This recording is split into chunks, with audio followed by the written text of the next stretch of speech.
Der Fanny, sein preußischer Stiefsohn, trifft auf der Walz einen Kutscher, dem wo das Wagscheidel gebrochen ist, und das richtet er ihm wieder her. Beim Rolli wird das Wasser andraht, und drum geht sein preußische Gspusi beim Michi zum Duschen, und den sein Sohn bult ihm ein, sein Vater treibt's mit ihrer, aber der pflanzt ihm bloß recht. Der Sarah, sein preußischer Onkel, wird von seiner Gspusi besucht, und die zwei kommen sich alle näher und haben miteinander wieder einen Haufen Freude mit Fegeln. Wie er aber nachher ihrer sein Zimmer zahlt, ist sie ihm eine Zeit lang bäs. Danach kommt ihm die Idee, dass er ihres Heiran antragt. Ins Wirtshaus kehrt eine ein, wo der Gregor glaubt, sie tut das Essen heimlich versuchen und dann drüber schreiben.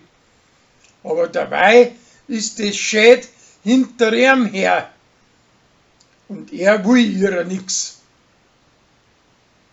Danach bult er sich ein, dass er mit seiner Alten einen liebreichen Jahrtag zum Feiern hat und riecht schon einen Haufen Geschenke her für sie. Aber dabei hat er Schäd am Handy ein Zeichen falsch aufgefasst.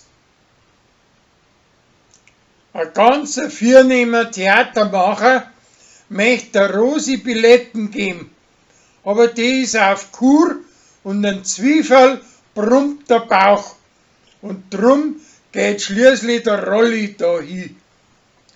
Weil sein preußische Gspusi den vornehmer Künstler nicht mag. Der Michi und der Rolli möchten miteinander saufen gehen, und eine Weiber liegen's an und sagen, sie gingen zum Bergsteigen, aber das fliegt auf.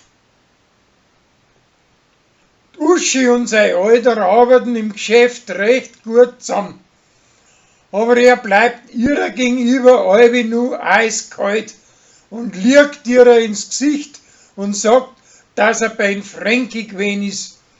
Dabei hat er sie aber mit einem Weibsbild getroffen. Sie versucht alles Mögliche, dass wieder warm wird mit ihm, aber er zirkt nicht, weil sie ihm beschissen hat.